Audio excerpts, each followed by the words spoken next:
Hey guys, what's going on? Inception here, and welcome to another video. Ladies and gentlemen, we have the new Ansu Fati Future Stars card to review today. So, we're taking a look at a card that is 5'10", high medium work rates, right-footed, 4-star skills, and a 4-star weak foot. It's very interesting because they actually gave him the striker position change, right? And the reason why this is interesting is because when I reviewed the card for his Player of the Month version, the only positions that I really enjoyed using that card in was the wing positions, the striker positions, and the left mid, right mid positions. Now that the meta has changed in the game this year, after a few of the patches, you know, 5-3-2 being effective, 5-2-1-2, 4-4-2 being effective, this card looks like he could be really fun to use because I really enjoyed using the Player of the Month card for the time being. When he was released, he was actually a very good card to use in the striker position. I used him constantly in that area next to somebody else in the cam position that kind of worked off of him really nicely. So with this Ansu Fati card, I do want to try him out in the 3-5-2 formation because I feel like he could potentially be really good there because he had very decent attacking AI from his Player of the Month. So we'll see if it's the same case with this version of the card, right? So in games, guys, for player traits, he has the outside foot shot trait. He does not have the finesse shot trait. He does, however, have 99 acceleration with 97 sprint speed, good for base card stats, 86, 95, 85, 89 with 75 for volleys and 90 composure for shooting. So the only thing that's really missing with the card is obviously the volleys at 75. But I feel like boosting his attacking positioning as much as possible, as well as his finishing and shot power to essentially be perfect, I think is going to be very, very ideal for this card, considering he is a 4-star player in the striker position. For passing on the card, his base card stats are good as well, with 82 curve, 88 for long passing, 92 for short passing, and 86 for vision, boosting that as well with the Deadeye chemistry style, which is very nice, allowing us to potentially use him as a cam as well, because if his dribbling feels responsive and good in-game, and I don't have to give him the marksman chemistry style, that's definitely going to be very ideal for this card because the boost that this card has been given since the Player of the Month has been pretty drastic, so there's no obvious between the Deadeye or the marksman right now.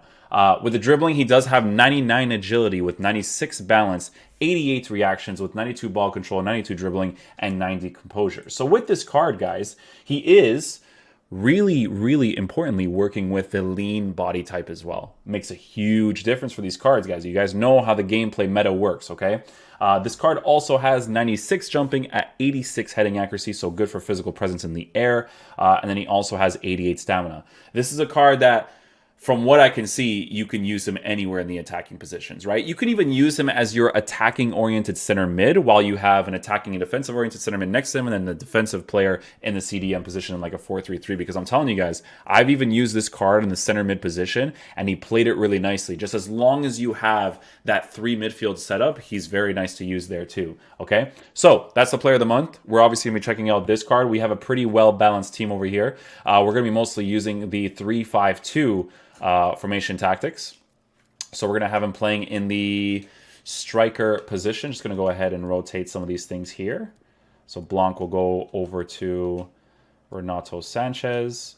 And then we'll have Neymar. Yeah, this will be perfect, actually. I'll put Ansu Fati off to the left striker position while Kulusevski plays to the right side. And then Neymar will be the cam. This is actually really good, yeah. Instructions for the strikers will be stay forward. That way we can just test out their attacking presence.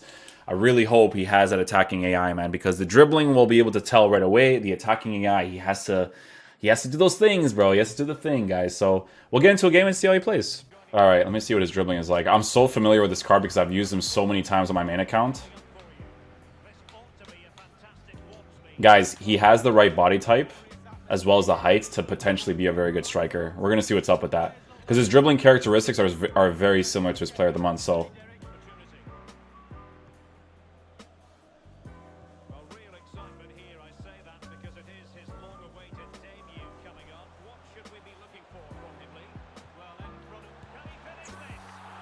You know what's funny? Is that I already initially saw that run that he was making, so I was like, bro, if I make this cross, it's a GG with him. He's going to score this opportunity, 100%.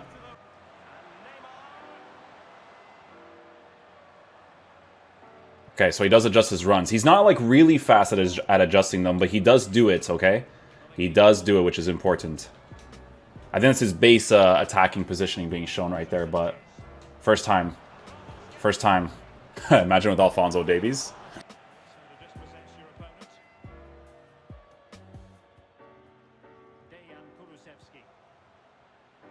Look, he's doing the same thing again. Look, he's already there. GG's. If I use the 3-5-2, this card will be in the best position to hit those. Oh, be careful, bro.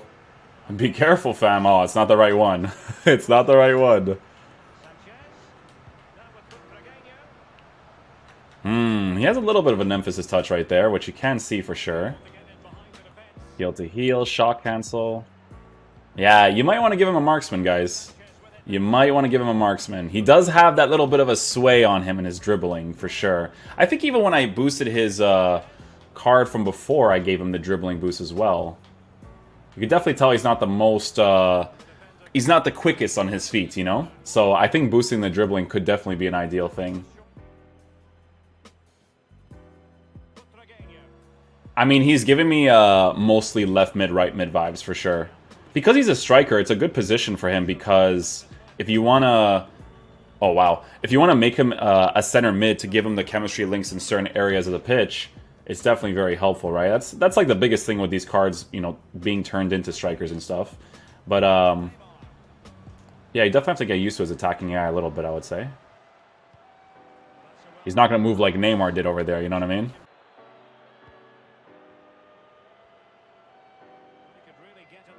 Oh, I thought I'd get the challenge there. You know what it is with this card, man? I think I would have to force to get him behind instruction out of him. You know what I mean? There you go. Don't overcommit that. There you go. Beautiful stuff.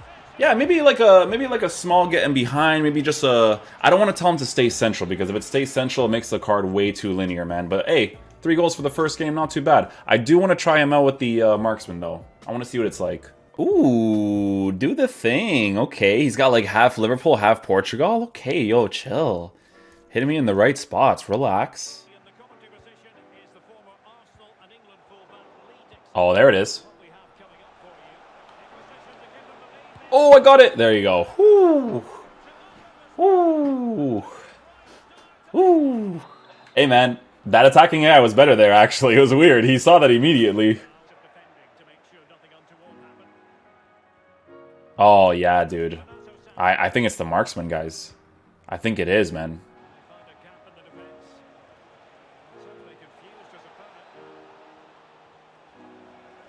Oh. He still has a little bit of sway to his dribbling. He kind of initially did it from the first initial touch, but the marksman chemistry style is definitely helping it out a little bit, I think. Like I said, man, I didn't think his attacking positioning was like that special, so it doesn't really matter to improve that specific part of the card, right? So... There, angled runs. That's what I'm saying, man. It just didn't make sense to really care about that much, you know? First time. Ooh. Get in the position. We'll take the rebound. We'll take the rebound.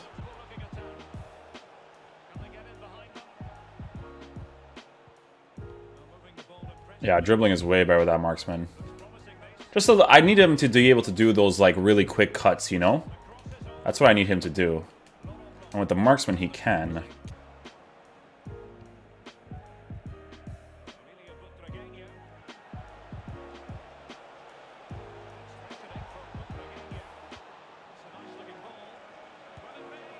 Yeah, I figured that if I have like the left mid open on that side, I would just do that.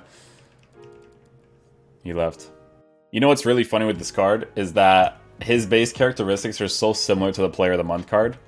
Honestly, like they're so similar that even for him, I would still use the get in behind. And throughout this year, when I was using him in the 4-2-3-1, his attacking AI was nice, but it was nice when I forced it out of him more, right? And it's funny because with this card, it feels very similar where, you know, it's ideal for me to force the get in behind out of the card so that he makes more of those angled runs, that he pushes behind the defense so he can kind of come back into position. I feel like he requires it for him to fully perform. It's very interesting. I'm going to try it out to see if that's the case, but even from his Player of the Month, it was the same case for me when I used him in the 4-2-3-1, when I used to use like João Felix in the cam position.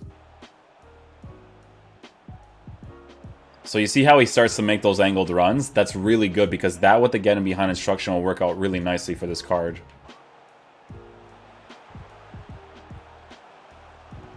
Look at that. Very responsive on the ball with the marksman, man. Way better, because I could go for the shot cancels way quicker with him, too. It's probably super ideal to put both of them on getting behind. That should be a shot cancel, too, yeah. But you can see the difference immediately after giving him that instruction, right? It's these situations. You see that? There it is. Finesse shots. Boom. Done. You can tell, man, like when you're using these cards, you can just see it immediately, like what they need for them to be able to fully utilize the base characteristics that they have, right? That's why I keep using these two terms, man, base characteristics. It's very important to understand how a player moves across the pitch, right? If they have very good attacking AI in the striker position with certain instructions like balance, you know that they're going to be used really nicely in other positions too. But with a card like this, again, behind instruction, it just allows you to, you know, use that attacking AI thing that he does, right? The angled runs, you know, be able to dribble with this card with the marksman chemistry style. It's, you got to see these things, you know? I do wonder what my team would look like if I went for full meta because of how specific I am in every single scenario. But it's just how my brain works when it comes to like checking out these cards. You just see certain things and patterns immediately. Alright guys, so final verdict on the Ansu Fati card. So for me personally guys, I gave him the marksman chemistry style at the end because I feel like it makes the most sense to boost his dribbling as much as possible. I feel like the reaction stat is a very helpful stat when your dribbling stats are in the 90s. In this game, you kind of need them to be as responsive as possible. So it's super ideal to boost it as much as possible, in my opinion, right? Now, yes, you could totally give him a Deadeye chemistry style, but if you do that, you would have to compensate for the dribbling yourself. So there's no right or wrong. You know, there's some cards that I use in FIFA that I'm very well aware that their dribbling is not necessarily as responsive as I'd like it to be, and I still give them the Hunter chemistry style. Example, Nani, right? Nani, I feel like I need to give him the dribbling boost, but then it's like, I'll just use a pace and acceleration and compensate for his dribbling, right? So it just really depends on you. But for me, marksman chemistry style makes the most sense to boost it as much as possible. It's a type of card where he's very similar to his player of the month, right? Like for me personally, in the striker position, I have to force the getting behind instruction out of him for him to get those movements going. Even if I don't have him on getting behind, his attacking AI movement is still pretty decent in the striker area. It's a card I mostly see being used in the left wing, right wing striker, one of the strikers in a two striker formation, or as a right mid, you know, in the main attacking positions, right? Like I said, this card could be really fun to use in the center mid position as well, but you just have to set up your team in a way where, let's just say, for instance, you're using like a 4-1-4-1, right? And he's one of your center mids. You just got to make sure that the other person is attacking and defensive, and then the other person is defensive, right? So that you have a good balance in your team, because if you do that, he'll kind of act like a center forward in a formation like that and be attacking oriented, right? So it's still a really cool card. I do think he's way too expensive for what he offers in game. He's not a full meta card by any means. He's not on the level of Saka. Saka's, you guys should check out that review. Like, oh my goodness, right? But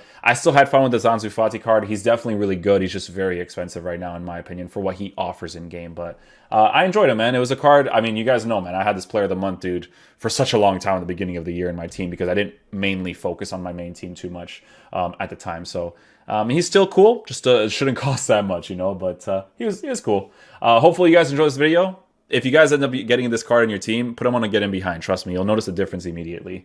Peace out, my dudes. Love you guys.